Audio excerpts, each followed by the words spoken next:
দর্শকদের উদ্দেশ্যে বলতে চাই যে বাংলাদেশে যেরকম রাজনৈতিক অস্থিরতা বেড়েছে সেরকম বাংলাদেশের সাধারণ মানুষ থেকে বিভিন্ন সংখ্যালঘু নির্যাতন মাত্রা ছাড়িয়ে গেছে। সেই বিষয়ে কিছু কথা জানাতে চাই। রাজনৈতিক অস্থিরতার পর বাংলাদেশে সংখ্যালঘু সম্প্রদায়ের উপর সহিংসতা নতুন মাত্রা পেয়েছে। শ্রীলঙ্কা গার্ডিয়ানে প্রকাশিত প্রতিবেদনে বলা হয়েছে ১ বছরে হিন্দু, খ্রিস্টান, বৌদ্ধ, আহমদিয়া সম্প্রদায়ের উপর ধারাবাহিক হামলা, হত্যা, অগ্নিসংযোগ ও নিপীড়ন চালানো হয়েছে।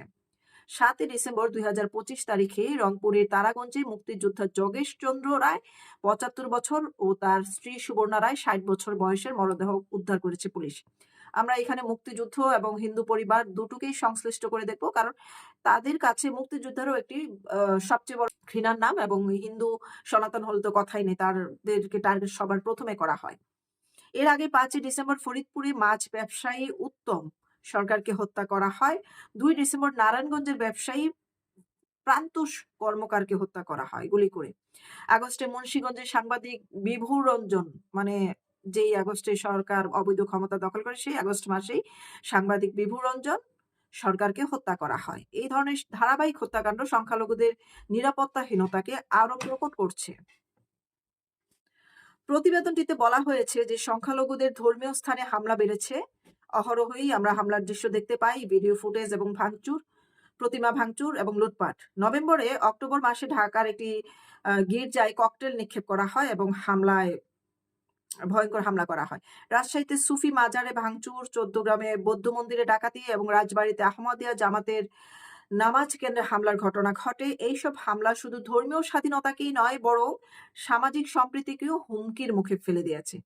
বাংলাদেশে হিন্দু, বৌদ্ধ, খ্রিস্টান ঐক্য পরিষদের তথ্য অনুযায়ী ২০২৫ সালের প্রথম ৬ মাসে সংখ্যালঘুদের উপর অন্তত ২৫৮টি হামলার ঘটনা ঘটেছে।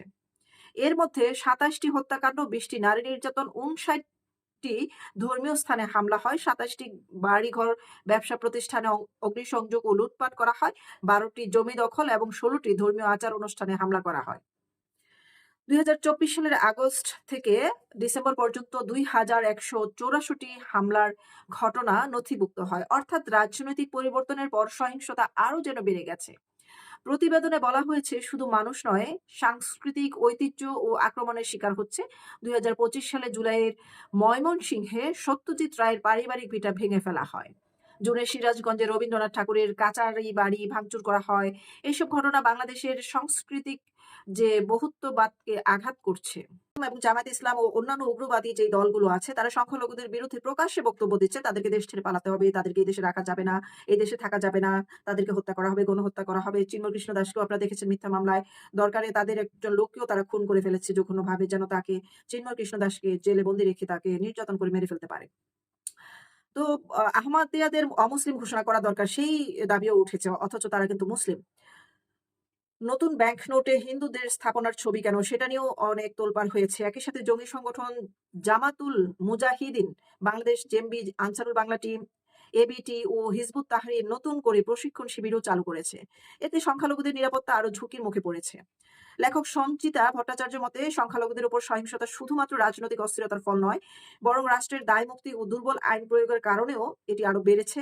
তিনি সতর্ক করেছেন এভাবে চলতে থাকলে বাংলাদেশের সংখ্যালঘুদের অস্তিত্বই হুমকির মুখে পড়বে যদি এখনই প্রতিরোধ করা না যায়।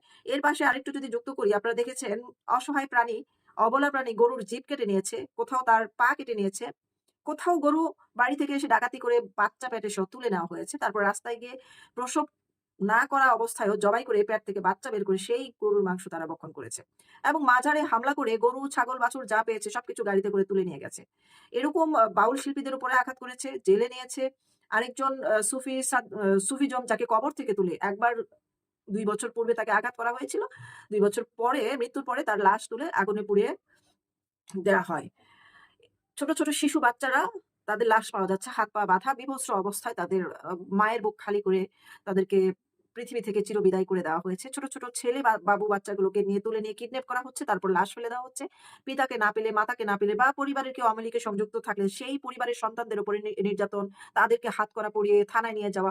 এমন কোনো ঘটনা নেই যে এই সরকার করছে না। আসলে চাচ্ছেটা কি? এই সরকার পাকিস্তানের হয়ে ভারতের বিরুদ্ধে ঘৃণা পোষণ করতে যেয়ে বাংলাদেশের যে সাধারণ শান্তিকামী মানুষ আছে প্রত্যেকের শান্তি কেড়ে নিচ্ছে, জীবন কেড়ে নিচ্ছে। তার শেষ পরিণতি কি হবে সেটাই আসলে দেখার অপেক্ষা। সবকিছুরই তো শেষ আছে, এটারও শেষ হবে। সেই আশায় আছি কিছু একটা হবে।